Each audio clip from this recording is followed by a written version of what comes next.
युक्त अपने स्थान पर संशुद्ध्यो देवाभिवन्द्यो बैठ जाए और बड़े ही अपने मन को एकाग्र करके दंड चित्त होकर के कथा का रसपान करें।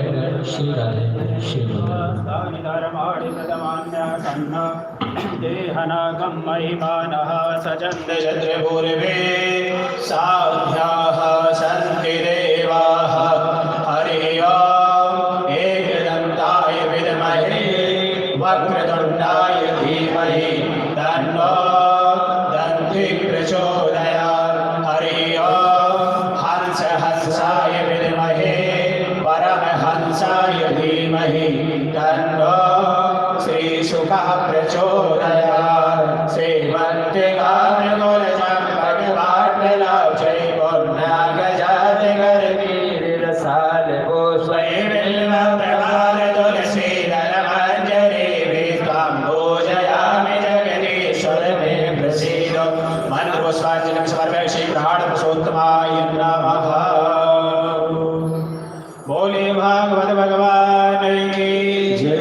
श्री जी महाराज की श्री नरसिंह भगवान की श्री वामन भगवान की श्री राजा रामचंद्र भगवान की श्री व्यास जी महाराज की जय जय श्री राधे जय जय श्री राधे जय जय श्री राधे श्याम।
अभिराम गुणाकरदाशरथे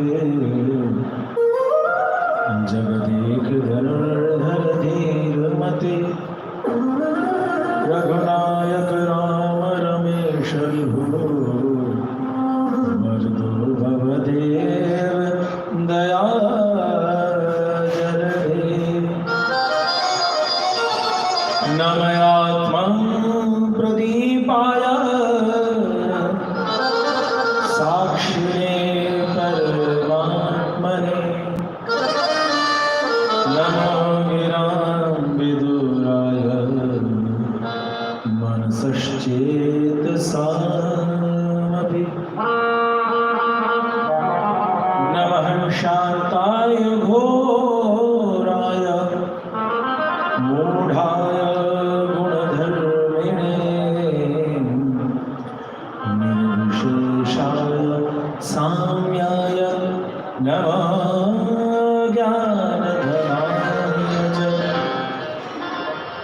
कृष्णाय वासुदेवाय हरे परमात्मने प्रणतक्लेशनाशाय गोविन्दाय नमो नमः।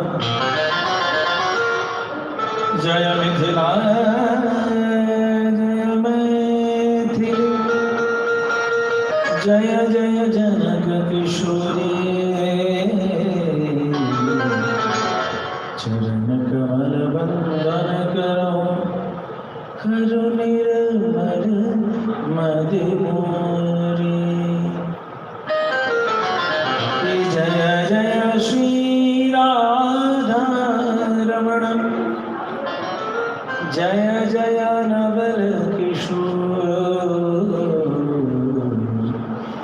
जय योगी चित चोर प्रभु जय जय माखन चोर। प्रेम से वृंदावन बिहारी लाल की जय। भाष्यकार श्री रमण स्वामी जी महाराज की जय। श्रीमद् भागवत स्वामी जी महाराज की जय। श्री सद्गुरुदेव भगवान की जय। श्रीमद् भागवत भगवान की जय। श्री पद्मावती वेंकटेश भगवान की जय। जय जय श्री राधे।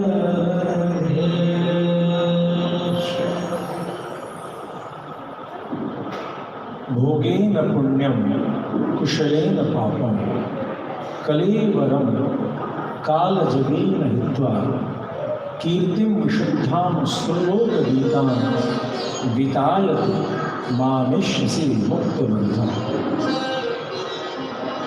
भोगेन पुण्यम, पुण्य का नाश तो भोग से ही होता है। जितने जीवन में भोग ऐश्वर्य बढ़ रहे हैं, भगवान नरसिंह कहते हैं उतना ही तुम्हारे पुण्य का नाश होगा। पुण्य ही भोग ऐश्वर्य की प्राप्ति कराता है। जितनी सफलताएं मिल रही हैं वह तुम्हारे पुण्य का नाश करा। भला रावण ने जितना तपस्या किया है उस तपस्या का नाश सोने की लंका उसके साथ जल करके नष्ट हुआ। भोगेन पुण्यम कुशलेन पापम। और कुशलता, कुशलता किसको कहते हैं? कुशलेन पापम कह दिया। पाप का नाश कुशलता से होता है। और कोई आदमी कुशल कैसे होता है? जितना तपता। कौशल विद्या दाति विनय विनयाद्याति पात्रता पात्रता धर्मात्मति धनात् धर्मा तदस्व। कुशलता की प्राप्ति तो तपस्या से ही होती है, अभ्यास से। तो कुशलेन पापम, जितना तपेंगे उतने पाप का नाश होगा। कलेवरम काल जवेन हित्वा। और ये जो कलेवर है अलग अलग, इनका नाश तो काल के गाल में जाते जाते ही होता है। कीर्तिम विशुद्धाम सुरलोक गीताम विदाय मामिष्यसि मुक्तबंधम। अपनी कीर्ति ऐश्वर्य इन सभी से दूर होता हुआ जो आगे बढ़ता चला जाता है, उसी को मेरी गति प्राप्त होती है। अर्थात हमें दुख से घबराना नहीं चाहिए, क्योंकि दुख पाप के नाश का स्वरूप है। और यदि अचानक में सुखों की बरसात आ रही है तो सावधान हो जाना चाहिए, कहीं सुखों के अंबार के चक्कर में धर्म हमसे दूर न चला जाए, इसलिए सावधान रहना चाहिए। आइए, लेकिन गोविंद के श्री चरणों में जो उनके दृष्टिपथ में पहुंच जाते हैं, उनको किसी बात की चिंता इसलिए नहीं रहती, क्योंकि समय समय पर जब जीव भटकता है तो परमात्मा उसे थोड़ी बहुत झटका दे के याद कराते हैं कि मैं हूँ। अब किसी महफिल में जाने की हमें फुर्सत नहीं, अब किसी महफिल में जाने कि हमें फुर्सत नहीं,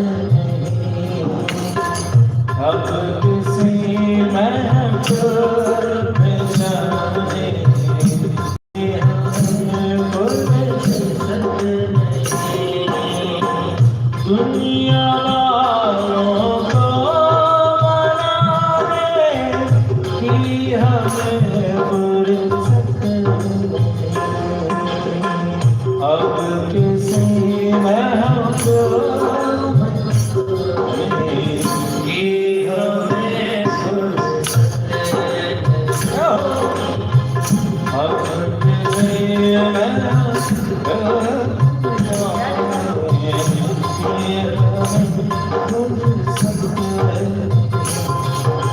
जय हो।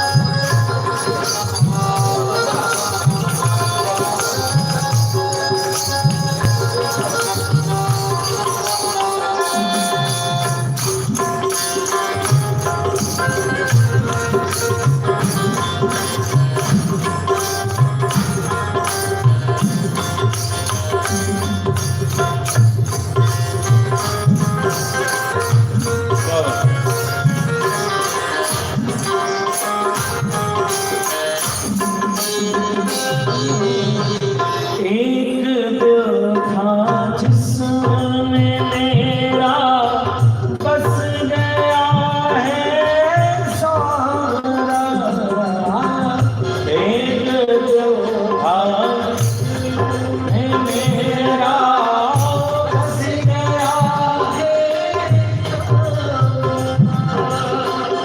एक दिल था जिसमें मेरा बस गया है सारा, एक दिल था जिसमें मेरा बस गया है सारा, अब कहीं दिल को लगाने की हमें फुर्सत नहीं, अब कहीं दिल को लगाने की हमें फुर्सत नहीं, अब किसी महफिल में जाने की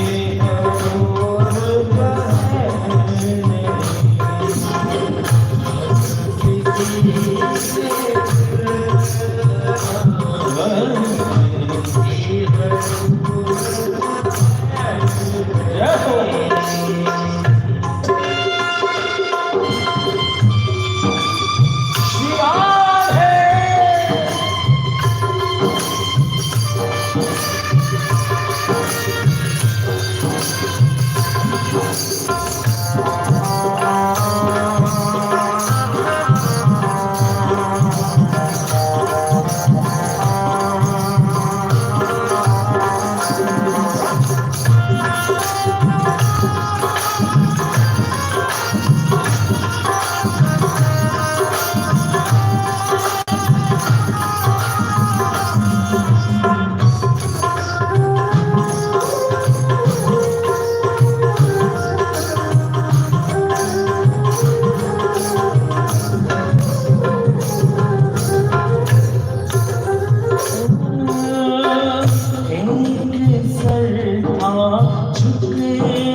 दुनिया ये हमसे पूछती है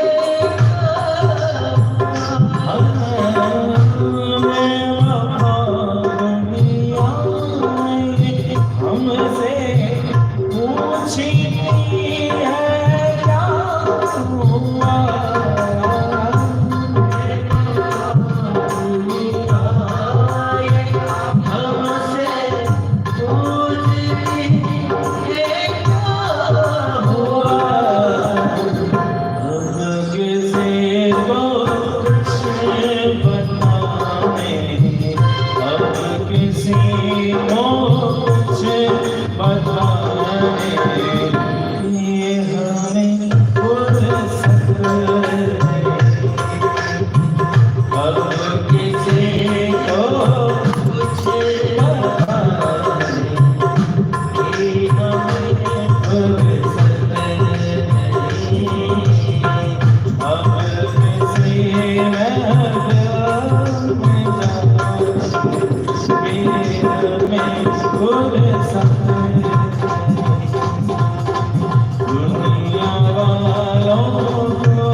जय जय श्री राधे। कल हम सभी नरसिंह चरित्र को श्रवण कर रहे थे। यह एक अघटित घटना है और यह एक संकेत था कि प्रहलाद की भी स्थिति में जो प्राप्त हो, आवश्यकता पड़ने पर अपने भक्त के रक्षार्थ भगवान विचित्र से विचित्र लीला को करने के लिए भी प्रस्तुत रहते।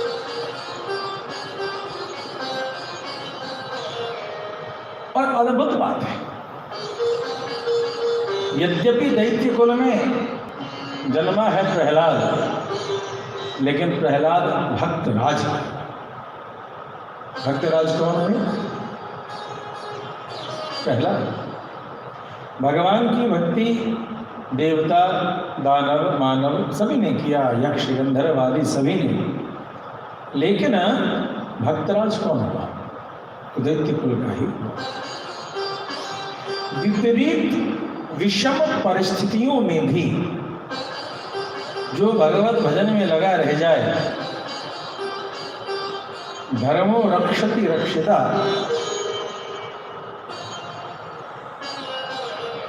धीरज, धर्म, मित्र, अरुणारी, आपद काल परिखिय ही चाहिए। आपत्ति के समय, विपदा के समय जो साथ में खड़े रह जाए, जो साथ में टिक जाए, वही धैर्य धैर्य है, वही धर्म धर्म है, वही मित्र मित्र है।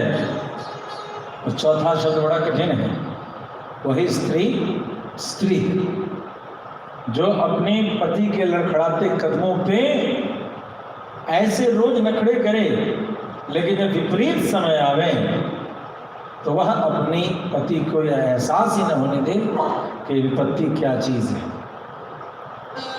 बहुत सुंदर एक प्रसंग आता है, जब महाराज दशरथ कैकेयी से संवाद कर रहे हैं, उस समय उन्होंने कैकेयी को बहुत समझाया, और समझाते समझाते तब माता कौशल्या की प्रशंसा की। कह रही कैकेयी, तुझमें तो बस एक भाव मैंने देखा है, प्रेयसी का भाव, एक प्रेमिका का भाव, वही मुझे दिखा। लेकिन कौशल्या, धन्य है कौशल्या, जिसमें मैंने स्त्री के कई रूप देखे। जब भी मैं दुखी हुआ तो उस समय वह मेरे लिए कभी प्रेमिका बनी, कभी सेवा की जरूरत हुई तो दासी बनी, कभी थका हारा दिखाई पड़ा तो मेरे लिए माँ के समान भी मुझे उसने दुलार किया। कभी वह मेरे मित्र, कभी मंत्री, कभी दासी, कभी पत्नी, कभी प्रेमिका, अलग अलग इन सभी रूपों में कौशल्या मेरे सामने प्रस्तुत होती रही, लेकिन मैंने तेरे कारण उसका सम्मान नहीं किया। ध्यान देंगे, यह संदेश था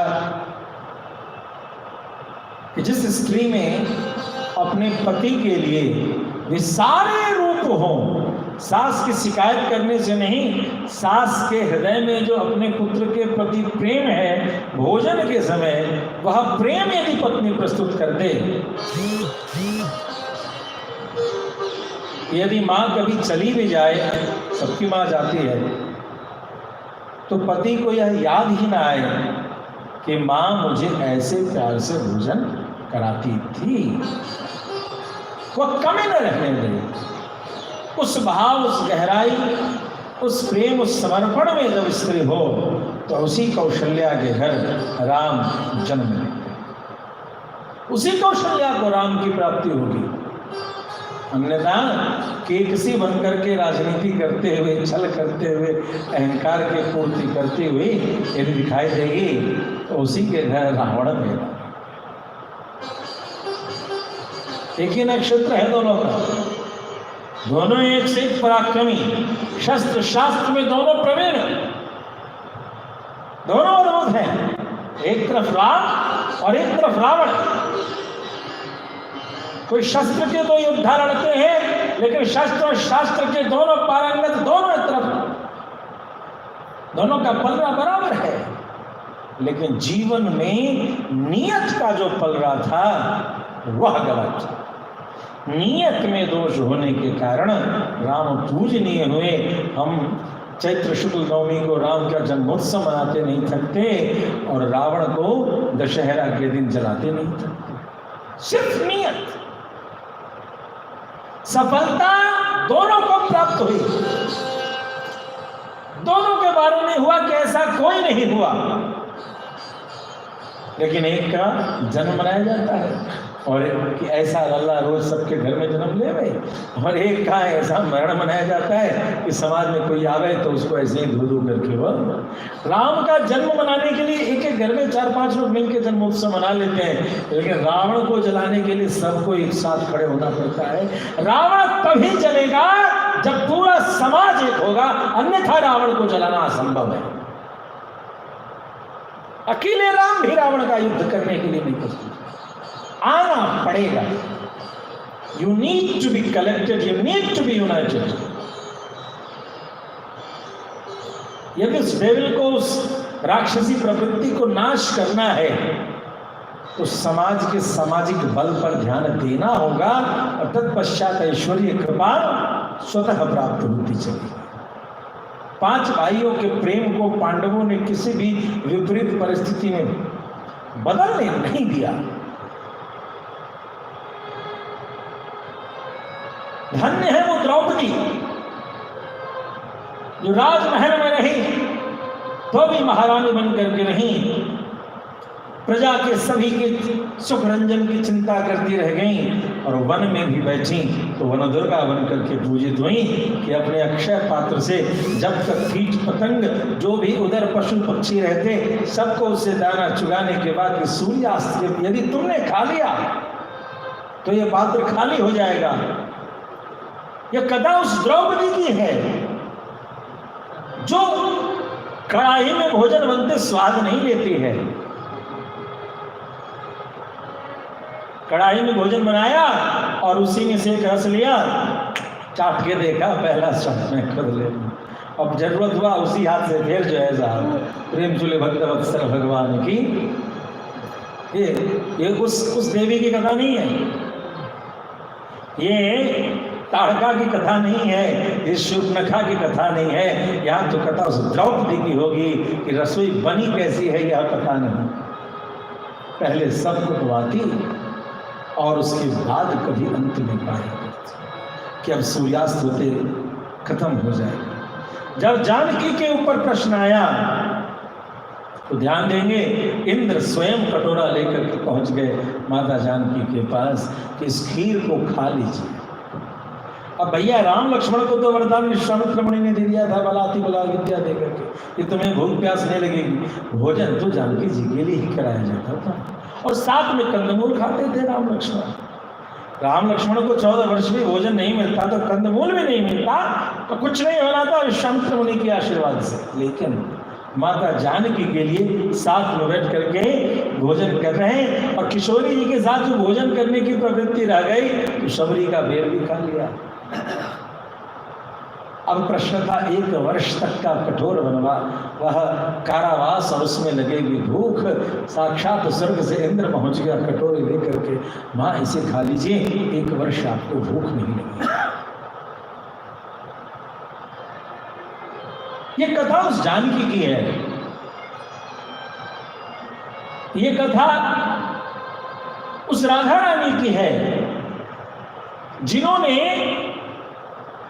कोई इस धराधाम के लिए, धर्म के लिए, सृष्टि के लिए कोई रुपए का दान करता है, कोई समय का दान करता है, कोई विद्या का दान करता है। जब श्री राधिका रानी का समय आया तो उन्होंने अपने प्राण धन का ही दान कर दिया कि हे कृष्ण जाओ, मुझे छोड़ करके जाओ, धर्म की रक्षा के लिए जाओ, तुम्हारे चरणों में मैं अपने नेत्रों का के रस की एक लेप लगा देती हूँ। यदि धर्म के पथ पर जब तुम्हारे लिए कांटे हो जाएंगे ना, वो कांटे मेरे नेत्र के अश्रुओं में यदि सामर्थ्य होगी तो पहले उन कांटे को पिघला देगी, कोमल कर देगी, ताकि मेरे श्याम आपके चरणों में उन कांटों की टीस न लगे, चुभे नहीं, आपको पीड़ा नहीं हो। ये कहानी अपने प्रेम, अपने सर्वस्व, अपने प्राण के त्याग करने वाली राधिका रानी की कहानी। जिनके जीवन में त्याग की प्रतिमूर्ति नहीं होती वह पुरुष परम स्वार्थी हो सकता है, मगर वह पुरुष पुरुषार्थी नहीं हो सकता जिसके साथ में रहने वाली जो धर्म पत्नी है, धर्म के लिए अपने पति को प्रशस्त करते हुए न ले चले।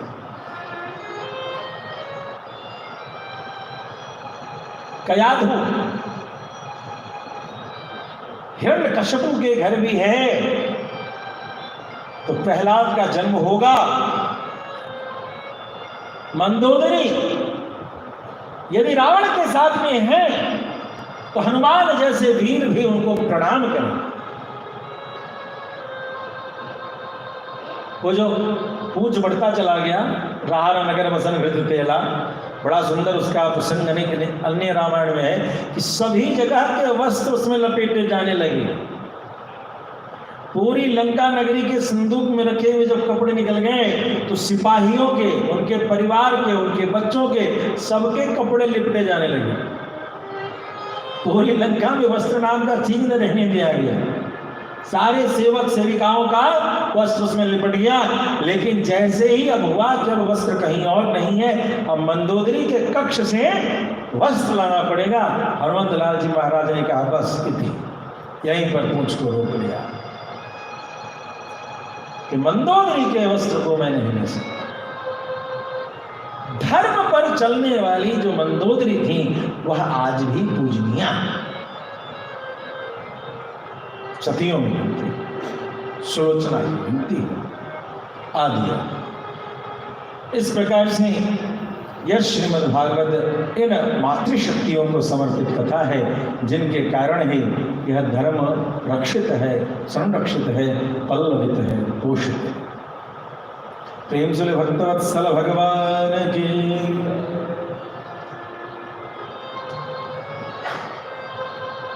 अब महाराज परीक्षित ने बड़ा सुंदर प्रश्न पूछा है। स्वयंभुवस्येह गुरुवंशोऽयं विस्तराच्युतः यत्त विश्वस्यां सर्गो मनुन्यां वदस्वरः। हे महामना सुखदेव जी, ये स्वयंभू मनु के वंश को हम सभी ने सुन लिया। अब आगे के जो वंश हैं उनके बारे में आप हमें सुनाएं कि उनके जीवन में आगे क्या क्या घटना घटी। इन सभी रहस्यों को हम सभी सुनना चाहते हैं। प्रेम सुले भक्तवत्सल भगवान की। कहते हैं अगली कथा एक ऐसी सुंदर कथा है जिस कथा को सुनकर के जीव के हृदय में विषम से विषम परिस्थितियों में भी भगवत कृपा होती है, इसका विश्वास उपस्थित होता है। त्रिकूट नामक एक पर्वत है और उसमें एक सरोवर है, जिस सरोवर में स्नान करने के लिए हाथियों का एक मतवाले हाथियों का एक झुंड चल पड़ता है कि चलो इसमें स्नान करते हैं। और जब उसमें स्नान करने जाते हैं तो सूंड से जल लेकर के एक दूसरे को हाथी छिड़काव करते हुए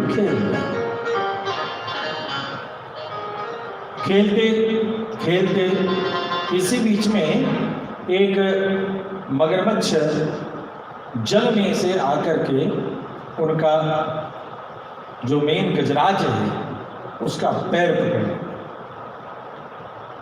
जैसे ही उनका पैर पकड़ते हैं, उसने पैर से झटका मारा, बड़ा बलवान था, लेकिन कहते हैं जल में रह के मगर से बैर बड़ा बलवान। परिणाम स्वरूप वह मगर पर विजय प्राप्त न कर सका, चूंकि जल में तो मगर ही बलवान होता है। और प्रयास किया, अंत में उसने अपने मित्रों को कहा कि तुम सभी मिलकर के हमारी रक्षा करो। धीरे धीरे सभी लोग मिलने लगे और एक दूसरे के पैरों में सूंड बांधने लगे और एक श्रृंखला का निर्माण होने लगा। लेकिन कितनी बड़ी भी श्रृंखला का निर्माण होता है, परिणाम कुछ नहीं। धीरे धीरे धीरे वह जल में डूबता ही चला जा रहा, डूबता ही चला जा रहा। ऐसी स्थिति आई कि इन सब से परेशान होकर के जो सबसे अंत में था, उसने सोचा कि यदि मैंने अब ज़्यादा इनके बारे में सोचा तो अब मैं सबसे अंतिम हूँ, मैं भी उस सरोवर की ओर खींचा जाऊंगा, तो मैं भी फंसूंगा। तो सबसे पीछे वाले ने सबसे पहला अपना सूंड खोला। उसके आगे वाले ने देखा कि अब पीछे वाला पीछे हो चुका है और स्थिति ये है कि हम सभी आगे की ओर जा रहे हैं उस सरोवर में डूबने को। उसने भी अपना साथ छोड़ा। धीरे धीरे परिस्थिति ऐसी हो गई कि ठीक गजराज के पैर को जिसने सूंड से पकड़ रखा था, उसने अपनी सूंड को खोल लिया और अब वह गजराज अकेला। स्थिति बड़ी विचित्र हुई। धीरे धीरे वह सरोवर में गहराई में जाता चला जा रहा, जाता चला जा रहा। अब उसे कोई भी मार्ग नहीं दिख रहा। अपने शरीर का बल नष्ट हो चुका, समाज का बल नष्ट हो चुका, मति का बल नष्ट हो चुका। इन सभी का बल जब नष्ट हो जाता है तो कहते हैं सर्वबलानां प्रज्ञाबलम। प्रज्ञाबल जो है वो सबसे बड़ा बल होता है। महाभारत में विदुर ने जब बल की व्याख्या प्रारंभ की युधिष्ठिर जी से, उस जगह उपदेश दिया, हे राजन, सारे बल जब व्यर्थ सिद्ध हो जाए तब प्रज्ञा बल अपने कार्य को करता है। इसलिए प्रज्ञा का वर्धन करो। नायम आत्मा बलहीनेन लभ्या। उपनिषद कहते हैं यह आत्मा बलहीनों के द्वारा प्राप्त नहीं है। निर्बलों को यह आत्मा प्राप्य नहीं है। अब बल मतलब क्या? वो रेसलिंग का कंपटीशन की तैयारी कर लेते हैं और 100 एक बोरा 2 बोरा उठा लेते हैं। नहीं, ये उस बल की बात नहीं है। यह उस बल की बात नहीं, यह प्रज्ञा बल की बात। नायम आत्मा बलहीन लभ्या का मतलब प्रज्ञा बल। तस्मात् शास्त्र प्रमाणेन कार्य अकार्य वस्तु, शास्त्र और संत के सदुपदेश इन दोनों में तारतम्यता बनाता हुआ जो जीवन पथ पर चलता चले वह प्रज्ञा बल के आनंद की अनुभूति को प्राप्त करता। तो नायमात्मा बलहीन लभ्य का अर्थ यह नहीं हुआ कि शारीरिक बल, आर्थिक बल, सामाजिक बल इनके वर्धन से कुछ भी होने वाला है। प्रज्ञा बलम,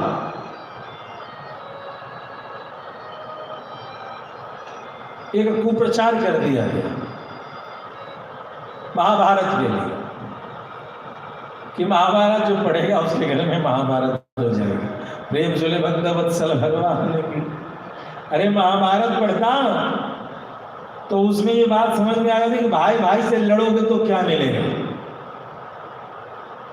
राम जी की रामायण पढ़ ली, भाई भाई ने त्याग किया तो अयोध्या बचा, अयोध्या बच गई, यह कथा मिल जाती। और भाई भाई लड़ेंगे तो क्या होगा, यह महाभारत में था। तो एक कुप्रचार कर दिया कि इसको मत पढ़ो। भाई भाई लड़ते तो क्या होता, यह रहस्य तो महाभारत ही बताएगा ना। यह रहस्य हम सभी जानते रहते हैं, तो भाई भाई लड़ने से बचते हैं। हस्तिनापुर रक्त रंजित हो गया,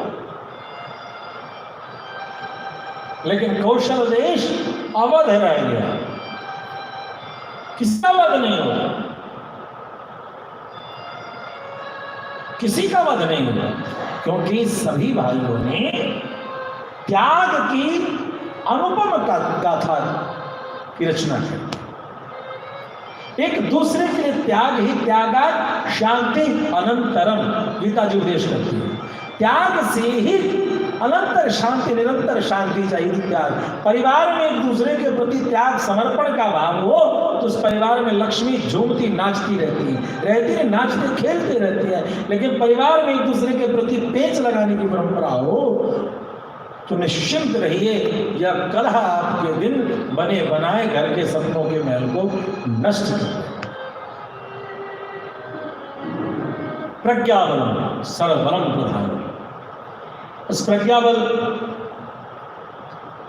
का प्रयोग जौ भर सूढ़ रहा जल ऊपर, तब हरि नाम उच्चारायण, श्रीमन नारायण नारायण नारायण। अब तो साहब सिर्फ सूढ़ ही बाहर बचा, दूर दूर तक सिर्फ जल ही जल, कोई आधार नहीं है बचने का।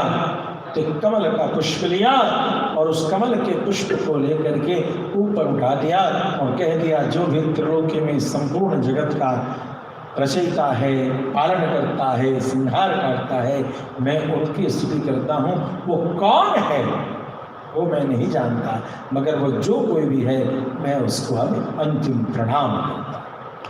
न विद्यते यस्य जन्म कर्म वा, न नाम रूपे गुण दोषैव वा, तथापि लोकाप्य संभवा यह स्वमाया दान अनुकाल मृच्छते। न विद्यते, उसके जन्म कर्म को कोई नहीं जान पाया। प्रेम से भक्तवत्सल भगवान की। उसके जन्म के बारे में यदि उसके जन्म को जरूरत पड़े तो खंबा में से भी जन्म ले लेता है। बोल भक्तवत्सल भगवान की। नरसिंह भगवान कहां से जन्म लिए? खंबे में से। वो तो विठ्ठल पांडुरंग, विठ्ठल एक ईंटा फेंक दिया सियावर रामचंद्र की, उसी में रहे। तो ये गोविंद की ऐसी लीला है कि उसके जन्म की क्या कथा करे, पता नहीं कहां से निकल जाए। न विद्यते यस्य जन्म कर्म, कर्म का भी कोई साफ ठिकाना नहीं है। बड़ी लीलाधर है, समुद्र मंथन में सबको लगा दिया, जब सब थक गए तब खुद से लगा, लेकिन लगाया सब। राम रावण के संग्राम में दौड़ाए, सबको दौड़ाए, सबको दौड़ाए, चलो चलो लड़ो लड़ो लड़ो। अपने बैठे हुए सिंहासन पर, वो पत्थर का जो आसन मिला वही सिंहासन, बढ़िया से राजनीति चल रही है। जब रावण सामने आया तो सबको कहते हैं अब तुम सभी थक गए होगे, बैठो। बैठे उसके कर्म का भी कोई ठिकाना नहीं है। कब बैठा रहे, जो अभी हस्तिनापुर के भीतर जिसको 56 भोग की थाली मिली तो कहता है भैया भोग नहीं, भूख नहीं लगी है, और बाहर जाकर के दरवाजा खटखटा के विदुरानी से साग खाने को तैयार है। ऐसा कोई लोभी नहीं, ऐसा कोई बैरागी नहीं। जिसे कर्माबाई को खिचड़ी को मांगने में भी बिना नहाए धुलाए जो बन जाए खिचड़ी, उसमें अमर स्वाद मिलता है। लेकिन बड़े बड़े स्वर्ण की थालियों में उपस्थित जो राग भोग हैं वह भी शायद गोविंद कभी देखता नहीं, यदि उसमें पवित्रता की कसौटी तुलसी जल में गिरा। तो न विद्यते यस्य जन्म कर्मवान नाम रूपे गुण दोष हेतवा, न उसके नाम का ठिकाना है, उसको क्या कहें। किमेकम दैवतम लोके किम वापीकम प्राणम, कौन है वो एक देवता। तो जब उसकी चर्चा प्रारंभ की तो पूरी की पूरी 1000 नाम बोल भक्त वत्सल भगवान की। पिता भीष्म ने क्या कहा, 1000 नाम, उसके नाम और रूप की क्या चर्चा करें। न नाम रूपे गुण दोष है वो, उसके गुण और दोष। अब उसके गुण ऐसे हैं, कभी कभी कुछ लोग कहते हैं कि जो राम ने किया वो करना चाहिए। दुनिया में कोई ऐसा सामर्थ्यवान हो जो 6-7 दिन में 100 योजन का पुल बना देवे, तो वो ऐसा कहे कि जो राम ने किया वो करो। 100 योजन लंबा, 25 योजन चौड़ा, और दिवस मात्र 6 या 7 दिन में बना दिया। साहब बुला लो किसी इंजीनियर को, जो राम ने किया वो करके दिखा देते। बोलो भक्त वत्सल भगवान की। अरे जो राम ने किया, कृष्ण ने किया, वो सुने ही लोग हैं। सुनने से ज्यादा कुछ मत करिए। करेंगे क्या हम जीव क्या करेंगे। हम राम की गाथा गा लें यही बहुत है, हम कृष्ण की गाथा गा लें यही बहुत है। समझने की तो सामर्थ्य ही नहीं कि वो कैसे, वो केवट क्या कहता है उसको भी समझ। बहुत सुंदर रामचरितमानस में लिखा है कि उमा मरम यह काहू न जाना, राम के मर्म को कोई नहीं जाना। और ये कहता है केवल कहीं तुम्हारा मर्म में जाना। केवल निरक्षर है, वो क्या कह रहा है, कहीं तुम्हारा मर्म में जाना, मांगी नाव न केवट आना। भैया नाव ले आओ, नहीं देंगे, मुझे मालूम है आपका मर्म, आपका रहस्य।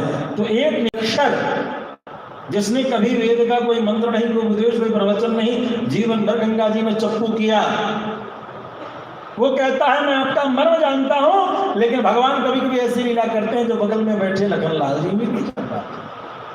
कैसा अद्भुत है। तो उनके गुण और दोष का वर्णन कौन कर सकता है। केवट ने बड़ी हंसी चुटकी लगाई कि सरकार, एक तो वो पत्थर थी तो उसको आपको चरण धोली आपने दे दिया, तो पत्थर जो है सो मुनि तनया बन गया। एक तो हमारी ये काठ की नाव ऊपर से पानी में फूली हुई। यदि यह स्त्री बनेगी तो ये तो कोई राजरानी जैसी कोमल स्त्री बनेगी। अपनी मेहरिया को खिलाने के लिए तो दिन भर इसी नाव से चप्पू चलाते हैं। जब महारानी घर में आ जाएगी तो नहीं जानो कुछ और कबारू, और कुछ नहीं जानता मैं, महारानी को कैसे पालूंगा, मेरे घर में लड़ाई करा देगा, बरु तीर मारूंगा कम न आन हूं आन दशरथ की, मैं दशरथ की आन करता हूं, आपके बाप की सौगंध। अपने बाप की नहीं खाया, किसके बाप की, दशरथ जी की, आपके बाप की कसम। बोलो आपके बाप की कसम, तीर स्वीकार कर लूंगा, लखन आंख दिखा रहे, मार देती, मैं मर जाऊं, नाव आके नहीं दूंगा। क्या गुण दोष है हुआ। सुग्रीव बुला रहे हैं चलो नगरी, नहीं जा रहे। विभीषण ने बुलाया चलो नगरी, नहीं जा रहे। केवट बोलता है सरकार मेरे नाव में चले आइए, पधराइए सरकार। जाने समय की गजब लीला है, अद्भुत लीला है। एक पैर दिया, कठौती छोटी थी ना, कटौती काट की थोड़ी गोली, तो ऊपर का खाबर लकड़ी का कितना प्लेन बनेगा। उसमें एक पैर रखते, वो पैर नीचे रखते, दूसरा पैर रखते, फिर उसमें मिट्टी लग जाता, left right left right left right, कई बार धोया गया। सरकार ने कहा अरे केवट तू तो धो लिया, तो धो लेता और फिर धूल लग जाता, ये धूल तो खतरनाक है, इसी धूल से बचना है मुझे। और ये धूल तो फिर लग गई, ज्यादा लग गई, फिर धो, तो क्या करोगे? तो सरकार दोनों पैर कटौती में लिया जाए, दोनों पैर कटौती में रखें। सरकार ने कहा तुम्हारी कटौती इतनी छोटी है तो मैं क्या करूं, जो मेरे पास है वही तो लाऊंगा। बोल भक्तवत्सल भगवान की, मेरा कर्म तो है, आपका भी तो कर्म है, जो यही कटौती मेरे पास है, तब मेरा ही थोड़े। अब सरकार जब दोनों कटौती लिए, जिनकी उपासना में जीव को संभल के रहना पड़ता है, कहते हैं उनको उस कटौती में खड़े होने में दिक्कत आने लगी, लगा जैसे गिर जाएंगे। सरकार से संभलने का अब पूछ रहे हैं केवट में तो गिर जाऊंगा, अरे तो ऐसे कैसे गिरोगे, मुझे थाम लो। हमारी सरकार ने दोनों हाथ जो है केवट के माथे पर रख दिया और दोनों पैर, तो ना गुण दोष है, आपके गुण दोष की क्या वो काम करेंगे? वो अच्छे हैं, वो बुरे हैं, वो ऐसे हैं, वो वैसे हैं, काम कुछ नहीं हो तो करते चलिए, ये सब समय जिंदगी गुजार लीजिए इन तर्कों